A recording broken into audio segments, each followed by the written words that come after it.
Don't know what's going on with this, but I've got the Zoom H4n audio recorder, and it's just stuck on the loading zone or loading mode. I want to use this for audio going forward because I noticed the GoPro's audio is a little off, and I tried to set it right, but it doesn't always match up. And so I was going to use this today, but I don't think it's going to work. It's been stuck on this for like 5 minutes, so I don't know if it comes around. We can use it. If not, no big deal.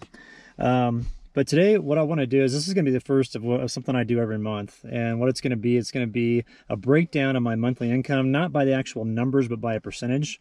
And the reason why I'm not giving the numbers of each specific endeavor that I use to make money is just because I think that's just personal information. However, I am going to give out that information on my Patreon page. And so tonight we've got a live stream. I'm doing a live stream on my Patreon. It's just for Patreon members only. So if you want to join that live stream and chat and ask about, what's going on with income out here and how it works financially, that seems to be the #1 question that I get. So if you would tune into that, then I can give you specifics on it.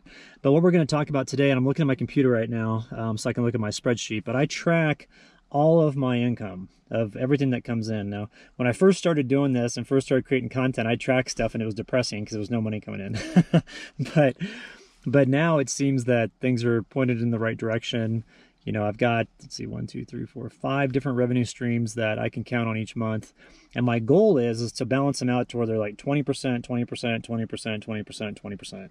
So that way I'm not too heavy on one particular platform or crowdsourcing source. And I just don't want to have it to where if one of those were to fall off the radar, then I would just be, kind of dead in the water with finances. And so the 5 different categories that I use are obviously YouTube. I mean, we're watching the video here. So what happens with that is, Google takes videos and they will put in ads that are somewhat relevant. They're not always relevant, but sometimes they're relevant to the information. The one thing that's nice about my channel is the revenue is higher than other channels due to the fact that my cost per thousand, my cost per mil, and the CPM is higher. It's about double of what the normal rate is. And the reason for that is because it's truck camping. So truck camping, the advertisers that want to pay to be in front of the truck camping group or the outdoor group tends to pay more because those people are spending a lot with whatever purchase they make. So if it comes to truck camping, if they're buying a truck, I mean, that's a huge purchase.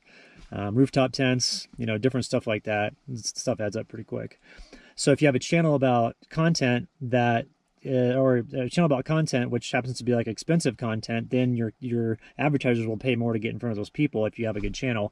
Now, if your channel's about like Play-Doh or something that where just doesn't have a whole lot of purchase power behind it, if you're catering to like say a crowd that is very niche, like you just like butterflies or something like that, you're going to have a smaller cast, a smaller net that you cast to bring in those viewers. And so therefore, your cost, the cost for an advertiser to advertise on your specific video is lower. So that's YouTube. That's what I have. The second one is Patreon. I'm really getting involved and getting more active on my Patreon account because I've seen how if I put a lot of effort into it, it grows pretty quick. And I like the interaction in there. It's kind of more of like, I would say like my tribe. The YouTube is just for the masses. But Patreon, we dive into a lot more deeper things. I mean, I have like a Patreon only podcast I do on there. I talk about the different areas I go to. I'm always updating the map. There's a private map that's on there. So, but like the new thing I'm doing for the Patreon, like I said when I started this video, is tonight I'm doing that live stream. So that's for Patreon only. It's through, I think it's called like crowd something. I can't remember the software platform I signed up for, but it's pretty cool because I could actually take people that are chatting, and if you're in front of your computer or your phone and you've got your little webcam on, I can drag you over into the screen and it will pull you up on the screen or like half it. And so you can ask the question and we can chat back and forth, and I can pull you back off the screen. So I thought it was kind of a cool feature. I was like, yeah, I think some people would want to be on that. So Patreon, YouTube and Patreon, those two are the main drivers right now. Now, I am starting to get more sponsors these days. And that's something I didn't anticipate, because I thought that eventually, like 20 years down the line, I would get some national brand's attention. But that seems to be coming sooner than I anticipated, because the YouTube channel took off this past winter. And so if you were tuning into YouTube this past winter, all my winter camping videos just went crazy. And so that took my channel to the next level. And then I started having these companies calling me that actually work with a wide variety of companies. They're like reps. They work for a wide variety of companies and represent them, and say, hey, this client would like to be on one video on YouTube. And so I integrate those into my videos, and a lot of times you can't even tell it's an ad. A lot of times I'm just like, hey, this is what I use, because it's stuff that I actually do. I don't take sponsorships. I did one sponsorship initially, and it was for a video game, and I do play video games, but I figured, I'm like, I don't want to do that again going forward. And I kind of regret doing that. But the sponsors that I've been able to get in this month, I got the Access Fund, which is a climbing nonprofit group for that makes sure that access to climbing and public lands remains open for different climbing routes. So I'll be doing, I'm working with them right now to figure out what we're going to do for the ad integration. And then the Harry's, the shaving company that I used a couple months ago to do the I haven't done this in 10 years video where I shaved. They contacted me and said, hey, that was so successful, we want to do 3 more. So that was huge. I got that this morning. I was like, yes. And so the sponsors are really starting to ramp up. And so if you notice the information that I'm putting up here on the screen, everything's broken down by the 5 different sources of revenue, and then broken down also by month. And then there's a percentage assigned with each one.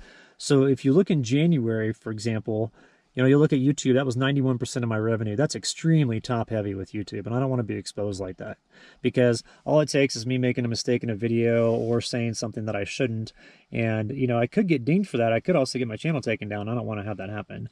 And so what I'm trying to do is I'm trying to have, from January until now, if you look at the entire spreadsheet here, you'll see how those numbers have adjusted. In January, I was 91.3% revenue was derived from YouTube. Now in July, that's 35.7%. And the revenue hasn't dipped that much. It's just that I'm picking up in other areas. And so, there is a little bit more revenue that comes in the wintertime on YouTube. I've noticed that. But the summertime is looking pretty good for me too. This is the best summer I've ever had. And so I think the collaborations that I've done with, like exploring alternatives, they just posted that video. That just totally blew up my analytics and made it go crazy.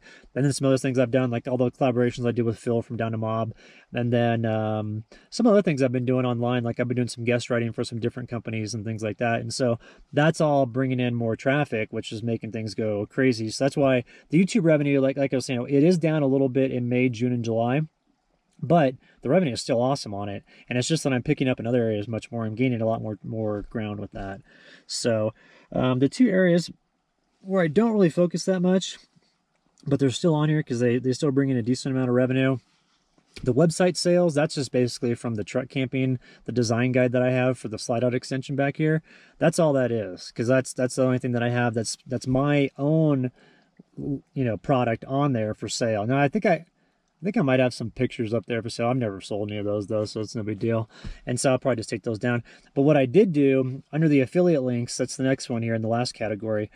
I did take down all of the affiliate links that for any companies that are on backcountry.com. And the reason for that is, for those that aren't familiar, and all these links are in the video description below, like everything I'm talking about, whether it's my Patreon link or, website sales, like the truck link for the truck design guide, all that stuff will be in the video description below. But for the affiliate links, backcountry.com last year got busted for suing all these different companies in the outdoor industry by saying that we own the name Backcountry and no one else can have it in their name. Now, I flew under the radar last year because I think this is what happened. I think this is why they didn't sue me, because they knew who I was, but my paperwork for the state of Colorado with the Secretary of State, I didn't file one of the renewal forms correctly. I think I forgot to file it actually. And so as a result, if you went in and looked at Colorado Backcountry Adventures, it said that my account was delinquent with the state, which basically means, like, a lot of times that means like the business is going out of business, but it's just because I forgot to do it. And so I think that's why they didn't sue me, because there were 52 other companies over the last 2 years that had the word Backcountry in their name that got sued. And a lot of those companies, they had to shut down. I mean, that's crazy that those people, thought that they could do that to the outdoor industry. And since then, there's been a huge backlash. Like, I mean, their sales are way down. You know, I actually reached out to a bunch of companies that I've worked with in the past and said, hey, if you're advertising on there, like, you got to understand, like, I can't work with you because I'm not going to be a sellout like that. I think that that's, I mean, it's kind of tough because, like, you know, some of those companies, I really like those companies that are on there, but I just can't, I can't get behind the fact that they're still on that website. It's like, why didn't they pull their stuff off and go, you know what, that's a shady thing to do in the outdoor industry, and we don't care how much money we're getting from you from the sales that you generate from your website to our company, we're still not going to support it. Like that to me makes sense, and that's what I did with my affiliate links. I mean, I took all those off, and so any of the companies that are on there, I need to go back through my YouTube videos. I haven't done that yet, but I took them all off of my current website, and I won't be putting them back on there. So the affiliate links, that's something to where, like, you know, I'm set up now with Cabela's directly. I contacted them and said, hey, you know, during the wintertime, I'd love to rep your guys' tents because I think they're good. And I've been doing it now for 5 years, and they emailed me back. I include like some video links. They emailed me back and said, no problem, we'd love to have you continue doing it. So like one-offs like that I'll do, but I'm not gonna, and I don't mean to brand bash here, but I'm not gonna have Patagonia, Columbia, BioLite, like any of those companies on my channel anymore if they're going to be on backcountry.com. And that's a business decision on their behalf. I understand that they have a bottom line to make, and I don't want to be too critical of them in that regard. But I think as the outdoor industry as a community goes, stuff like that needs to be squashed. And I think that a good way to do that is from peer to peer, not from like customer to business. But like if one business said, hey, and they called up backcountry.com and said, hey, you guys screwed up royally, and until you make amends on all of these things, we're not going to have our product on your site because we don't want to be affiliated with that. And so that's kind of that's the mindset that I took, you know, with my stuff, because I don't want to promote them, and I don't want to promote any companies that are in bed with backcountry.com.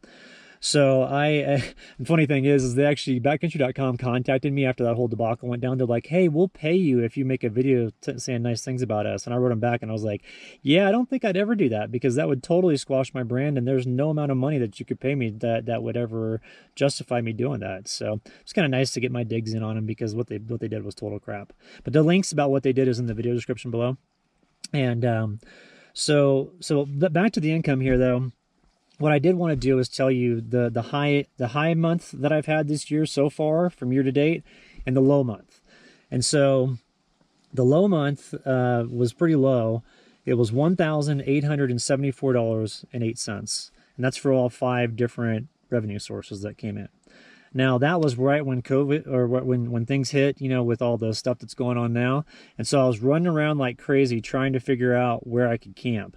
And I just didn't have a whole lot of time to create videos. And as a result of it, if I don't dedicate any time to content creation, the money falls flat. So it's like you have to just keep on creating content, which I like doing, so it's no big deal. But you know, that was when that hit, that was the lowest month that I had.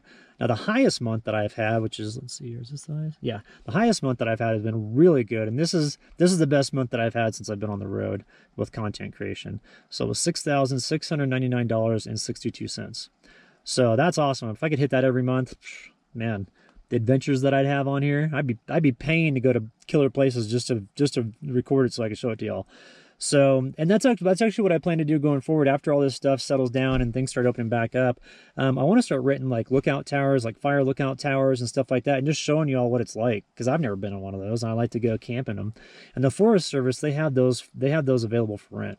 So it's like old ranger cabins that they don't use anymore, old outposts that they don't use anymore, the fire lookout stations they don't use anymore, old guard towers, stuff like that they don't use anymore.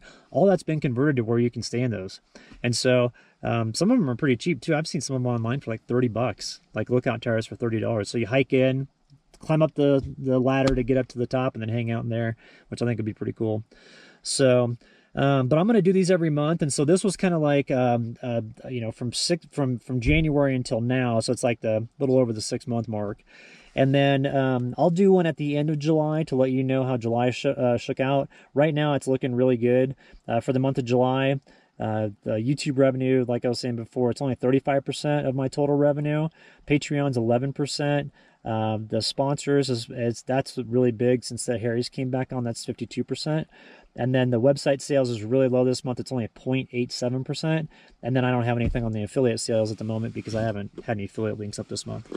So that's what I've got, and I just want to be an open book with everybody and let everybody know how to make income out here, and that you kind of have to piecemeal a bunch of different sources together to create full-time income.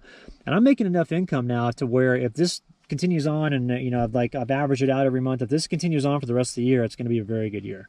And so all I have to do is just continue creating content. And if I don't, the revenue just drops off. So this is a job, and that's the way I look at it. But it's a job that I really enjoy because I film all these areas that I love, and then I get to go through a creative process, which is my background. I have a background in marketing. That's why I majored in college. And so I could use that background that I have to do that creative process and make something that I think would be fun to watch. And then I get to share it with you all, which I really enjoy. So I don't really look at that as a job. I look at that as a really fun thing to do. And I feel like I'm blessed in that regard, that I get to share like my hobbies and actually get paid for it. Like I never thought I'd be in a position like that. So I'm just extremely grateful and thankful, that everything's worked out the way it has. And I love living this way. I mean, I know some people don't get it. A lot of people do. A lot of people are like, oh man, I wish I could be out there. And some people don't get it, but they love watching the content. And so I really appreciate everybody tuning in. So whether you want to do this full time or not, I'm having a ball doing it, and I love showing y'all what it's like. So, but if you want to tune into the live stream tonight, like I said, it's going to be at 6 p.m. Mountain Standard Time on my Patreon only. There's a link on the Patreon page. So if you join Patreon, and then if you go through the page of the first post that will come up, which I just posted up, is the link on how to get in there. And so it's at 6 p.m. You just click on that link and you just come on in, and we'll be set. So, all right, hope to see you there. Thanks.